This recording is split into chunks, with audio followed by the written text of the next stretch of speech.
Good afternoon, ladies and gentlemen. It is wonderful to see such a great crowd outside to recognize one simple truth, and that is that a tyrannical dictatorship like Iran, which is bent on destroying the state of Israel, they have said it, not my words. They're the ones who wish to wipe it off the face of the earth. We understand that they must not, they cannot, they shall not, and they will not obtain a nuclear weapon capable of destroying Israel or harming the United States of America, either directly or through passing it on to terrorists. We are hearing cries this afternoon of no more war, and I agree. I don't want any more war.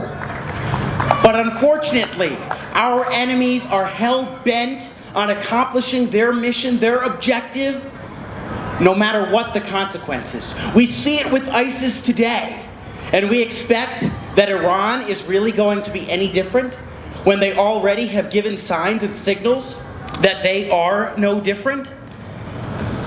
We can say no more war all that we want, but we have to recognize that it is not we who are seeking out military engagement and war. It is our enemies of freedom, of democracy, of Israel, of the United States, of the Western world, who wish nothing more than to see the end of the liberties that we take for granted.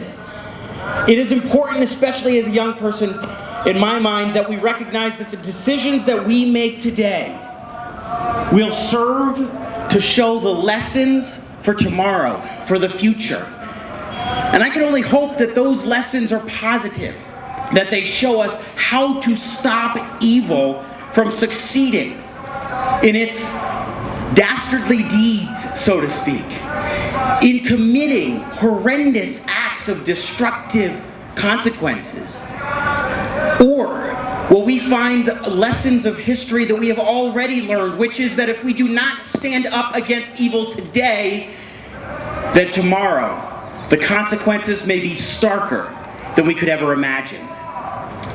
We must stand up together, united across generations, across demographics, across nations, behind the notion that freedom is crucial to the rights of every human being, and that each and every one of us has an obligation to help preserve that freedom. And in order to do so, we must stand up united together and say, no nukes for Iran. Not now, not tomorrow, not ever. Now, before I close, this is a nonpartisan and non-political event. I believe that our relationship with Israel is in large part so important because we are connected as nations of liberty. Our Constitution, which is so near and dear to my heart, our Constitution enshrines within it the principles stated in the Declaration of Independence, that all men are created equal, endowed by their Creator with the rights to life, liberty, and the pursuit of happiness. These are values that are shared by our friends in Israel, as well as religious freedom, where people of all faiths are able to practice their religion without fear of death or destruction. We share a common bond. And so our next generation, from young kids on up, need to understand the principles of liberty, whether it's our American Constitution or it is through our alliances with countries like Israel.